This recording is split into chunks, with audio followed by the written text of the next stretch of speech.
Hi friends, welcome back to చోటు creations. Friends, ఇవాళ ఈ వీడియోలో వెల్లుల్లితోటి కారం ఎలా ప్రిపేర్ చేసుకోవాలో మీతోటి షేర్ చేసుకుంటున్నాను. ఇది చాలా చాలా టేస్టీగా ఉంటుంది.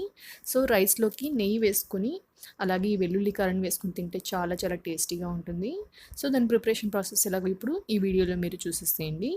ముందుగా ఒక చిన్న బాణలి పెట్టేసుకొని అందులోకి ఒక 4 టేబుల్ స్పూన్స్ ఆయిల్ వేసేసుకోవాలి.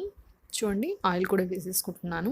ఈ ఆయిల్ కొద్దిగా హీట్ ఎక్కాక ఇందులోకి ముందుగా పొట్టు తీసి పెట్టుకున్నటువంటి వెల్లుల్లి రెబ్బలు ఒక కప్పు వేసేసుకోవాలి. సో వీటిని ఇలాగా మీడియం ఫ్లేమ్లో గోల్డెన్ బ్రౌన్ కలర్ వచ్చేంత వరకు మనం డీప్ ఫ్రై చేసేసుకోవాలి. చూడండి, ఇలాగా గరిటె తోటి మీడియం ఫ్లేమ్లో ఉంచుకొని మనం కలుపుతూ ఉంటే ఇవి నెమ్మదిగా గోల్డెన్ బ్రౌన్ కలర్లోకి వచ్చేస్తాయి. సో ఒక 5 మినిట్స్ టైం పడుతుంది ఈ బ్రౌన్ కలర్లోకి రావడానికి.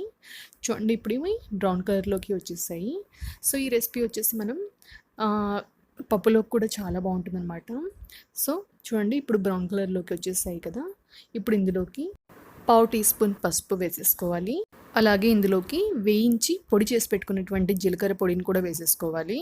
సో ఈ జీలకర్ర పొడి వేసుకోవడం వల్ల ఈ వెల్లుల్లి కారం వచ్చేసి మంచి ఫ్లేవరు, మంచి టేస్ట్ అనేది ఉంటుందన్నమాట.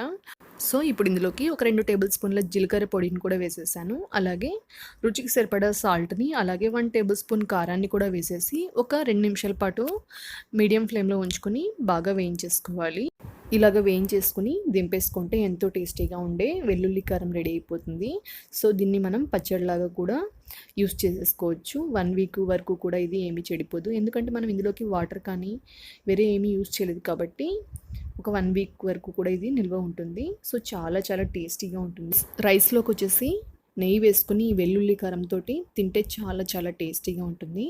సో ఫ్రెండ్స్, ఈ రెసిపీ మీ అందరికీ నచ్చింది అనుకుంటున్నాను. ఈ రెసిపీ మీకు నచ్చినట్టయితే మీరు ట్రై చేయండి. ఎలా వచ్చిందో నాకు కామెంట్ సెక్షన్లో చెప్పండి.